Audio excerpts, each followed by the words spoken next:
is indeed a Tuesday morning reaction, Tuesday afternoon reaction to a Monday Night Football game in which the Vikings won over the Chicago Bears. First time winning in Chicago and against the Bears since 2017. Very excited to get the division rival W. Very nice.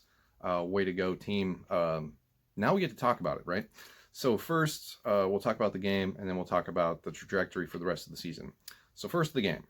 As I've been saying up until this point, ever since they were 5-1, that the Bears are fraudulent. This is not a good football team. This is a team that backed itself into a number of wins early on in the season, and that magic has ran out. And now we're staring down the barrel of an inept offense, a defense that keeps it in games, but honestly, it's going to get worn down as the season goes on. I think the Bears are in for a very shocking second half of the season, especially now that we are, Nick Foles' health status is up in the air.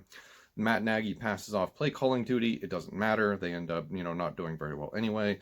You've got Allen Robinson's agent posting on Twitter about conspiracy theories that they're withholding red zone targets from Robinson and, in some weird, I don't know, it's conspiracy to depreciate his contract value when he enters the open market as a free agent at the end of the year. Just bizarre stuff coming out of Chicago right now. And fans are right to be upset because I think after you start 5-1, their expectations set in, and we shouldn't be 5-5 at this point, right? But, I've said all along that they're fraudulent. It's not a good team. It just happened to win a few good games. Honestly, they should be 4-6 because DeAndre Swift should have caught that touchdown in week 1. That's the way it should be. But it's football. It's the NFL. It's Sunday. You got to play the games. Nothing is guaranteed, right? So that's my short take on the Bears. From the Vikings standpoint in this game, holy crap, our special teams really, really horrible, right? Just the botch snap on the extra point. The kickoff return for the touchdown, just the woes continue on special teams. 2 block punts against Detroit. Just, man, that has to be cleaned up because eventually that is going to cost you games. If you are serious about getting into the playoffs, you need to not have those problems. Playoff winning teams don't have special teams blunders like we've seen for the past 2 weeks. It's inexcusable. It's unacceptable. They've got to clean it up. They really do. Because, like I said, eventually it's going to cost you a win, and it is amazing that it didn't cost us that win last night. From the defensive standpoint, defense continues to get better and to grow as a unit, and they play very well. Eric Wilson has stepped up big time. Jeff Gladney seems to be getting better every week. So, despite not being at full strength and missing a lot of the superstars, this is, Mike Zimmer's MO. He's a very good defensive coach, and when he's coaching against teams within his division, he's going to bring the right things to the table and scheme it up accordingly. So I know I put out that, video about, the case for firing Mike Zimmer after the Falcons lost, and I'm still in that boat, right? But I think what this has done is it's bought him time. So, the fact that they rattled off 3 wins, they're 4-5, they're in the playoff, discussion. Mike Zimmer is safe for another year. It would have to be something catastrophic the rest of the way for him to sort of lose his footholding as the head coach of this team, because it seems like everybody's buying into the system. If you saw the after the kickoff return, him getting very infuriated at the special teams head coach for that blunder, you see Anthony Harris be like, yo, call the game, we got this. They're buying into the system. So that's what winning does. Winning gives you confidence and makes you believe that you can do better going forward. So the defense looks good. I'm very happy with, DJ Wanham. Looks like he belongs in this league. Harrison Smith had a great game. Love the guy. Glad he's still around. Glad he didn't get traded. As far as the offense goes, this is what I was worried about. What's it going to look like when, a defense has an answer for Dalvin Cook? And for most of the game, they kind of had him bottled up. It wasn't until Akeem Hicks had to leave the field with his injury that things started opening up to greater scale that we're used to. It was nice to see, Justin Jefferson had a good game. Thielen had a good game. Kyle Rudolph had a good game. Kirk Cousins had a good game.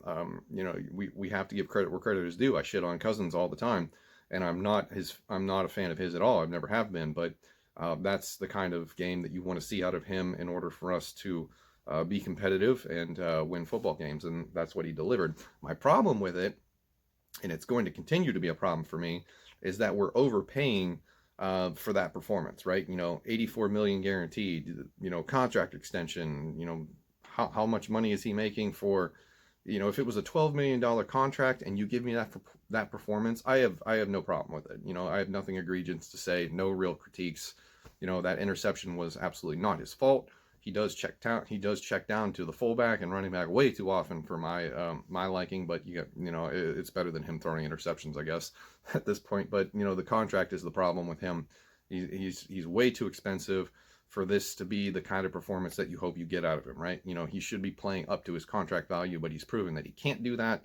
So this is what we got to settle for. But if it generates wins, I will take it. We're not stuck with him for the rest of our lives. Eventually, we will move on. So that is sort of my take on everything, Monday Night Football.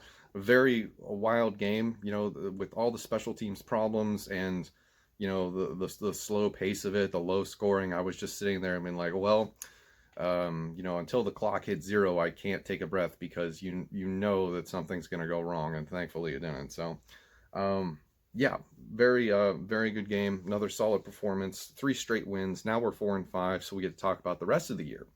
So the division is shaping up to be the Packers and everyone else, right? So Packers are 7-2, I believe.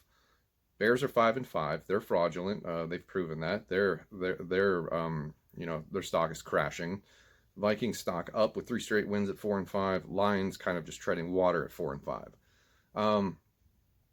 As far as the division goes, it's going to be the Packers out of this division, and then right now the Bears are in the hunt for the playoff spot. I think it's 7 teams this year with expanded playoff format.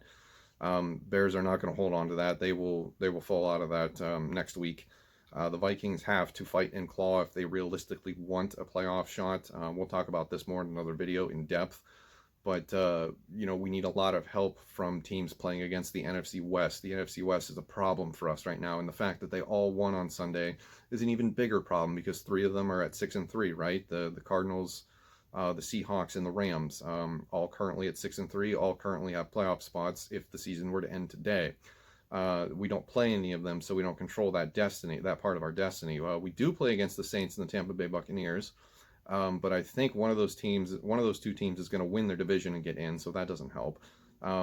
So we can only hope that whichever one we are able to beat, which I don't know if we can beat either one, it'll be interesting to see if we play against Drew Brees when the Saints game comes up. I circled that one at the beginning of the season because I thought it was going to have massive playoff implications, and it turns out it might still at this point.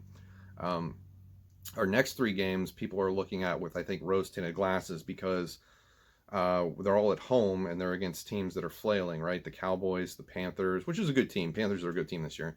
And what was the other one? Jaguars. So I still think all 3 of those games are dangerous. Definitely trap games. The reason that you play every single one of the games on your schedule is because it is the NFL. You never know what's going to happen, and one of these teams can surprise us.